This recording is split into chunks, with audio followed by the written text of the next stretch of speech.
Hello ladies and gentlemen, Phone Scoop here. What you're taking a look at there is an unopened BlackBerry Storm 2. What we're going to do is unbox it for you, and then we'll take a quick look at the Storm 2's features, and we'll also compare it to the original Storm. So without further ado, let's dig in. We've got a plain black box here. Not much going on. Probably not a final retail box. In fact, I'm sure it's probably just a sample that they sent to people in the press, such as myself. We'll open it up, and we can see the Storm 2 is in there. Not very securely fastened. Resting there. We've got a little cardboard piece here. We've got a charger in this box.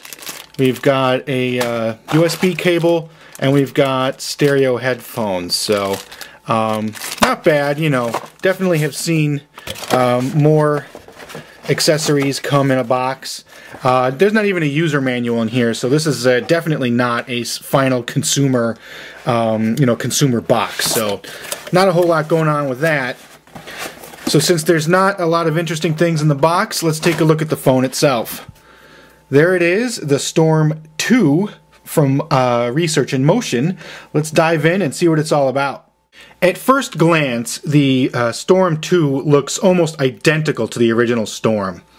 Almost nearly the same in shape, layout, configuration, size, and weight. We've got, similarly placed buttons and hardware, and basically, I mean, you can see for yourself, the similarities are pretty stark. But concentrating on the Storm 2, you can see that the entire front panel is now one large button. There's no separation here between the buttons along the bottom. These are four distinct keys on the face of the glass, the capacitive screen there. Taking a look at the rest of the phone, you can see on the left here we've got just a application key. This key is actually a little bit mushy, but it has a rubber top to it, so it's easily found with your thumb. We have the micro USB port there. Nothing along the bottom. On the right we've got several different keys. We've got a user-definable application key here. You can use this to launch the camera, to launch the email program, pretty much whatever you want. And we've got a volume toggle here. This also feels a little bit mushy, but again, it's coated in rubber and is easy to find with your thumb. On the back, you can see we have the 3.2 megapixel camera as well as a flash to help make for better picture taking. And a little bit difficult to see in the top, but they've sort of switched things around. Looks like the power key is here now. Before it was on the front face of the phone. My guess is this doubles as a power and lock key. And we've got the ever-present silent switch to turn off the ringer when you've got an incoming call. And as with the original, we'll peel this back. And you can see we've got a SIM card here for use on GSM networks overseas, and the slot for the micro SD card goes there. So this is pretty similar to the original in most respects, but just some subtle changes. And of course, you'll notice different accents. You've got silver on the original and black on the new one.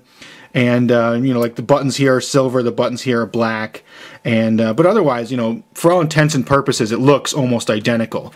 Oh, and of course, forgot to mention the 3.5mm headset jack here on the top right of the phone for your stereo headset listening pleasure. So now that we've taken a quick scan of the hardware, let's dive in and see if RIM made any changes to the software on the Storm 2. So after playing with the Storm 2 for just a few moments off camera, I can say immediately and without any doubt that it is a far superior product to the original Storm that was released back in November of 2008. Perhaps the most noticeable and biggest improvement will be just the regular performance of the device, how it reacts. You can see instantaneous reaction to my finger as I move across it and make selections and try to interact with the phone. We've also got some nice animations for opening applications, and you can just see it's just blazing fast. It responds really well to my thumb and the way I touch. Now, of course, this screen still is a sure press screen. There are 4 actuators under the screen compared to the single actuator that was under the screen on the original Storm, and that makes it more responsive to presses and better able to localize where you're exactly pressing on the screen itself. So, for example, we will type a message. We'll type a new message to myself here, and you can see as I brought this up that it is has this sure press style QWERTY keyboard. And we've already sent 2 messages here. I'm going to just quickly type up another one, and you can see how well the Storm responds to typing compared to the original. So there, it figured out its phone scoop pretty well.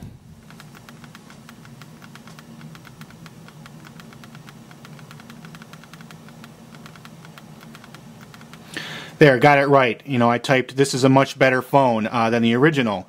And of course, if you want to interact with a full QWERTY, you can just turn it sideways, and it works just the same. And hitting the return key will send off the email. You know, and you can type this way too. So, well, this is how you type in landscape mode.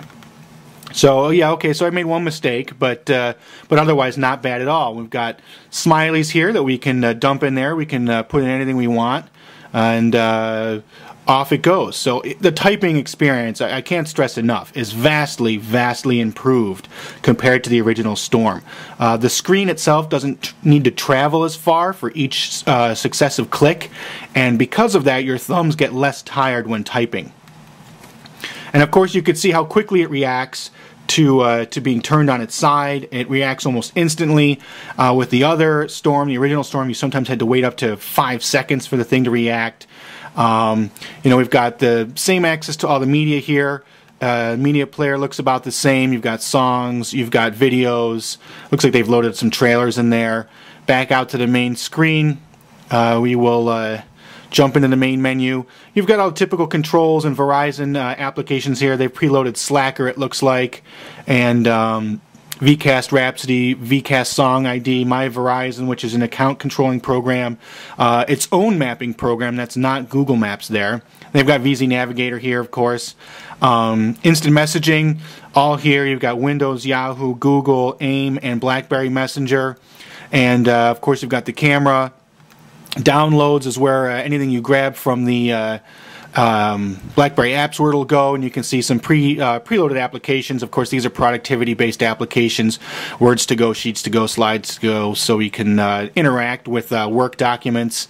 And you know, it's got some games on there, and yeah, that's it. You know, it's a much, much better device. There's no other way to say it. It's easy to use. It reacts as it's supposed to, and it feels better designed, more well thought out, and more refined when compared to the original Storm. So, the Storm 2, available from Verizon Wireless, packing 3G, GSM for roaming on European networks, Wi-Fi, GPS, Bluetooth, and a much better operating system. Storm 2, Verizon Wireless. There it is, folks.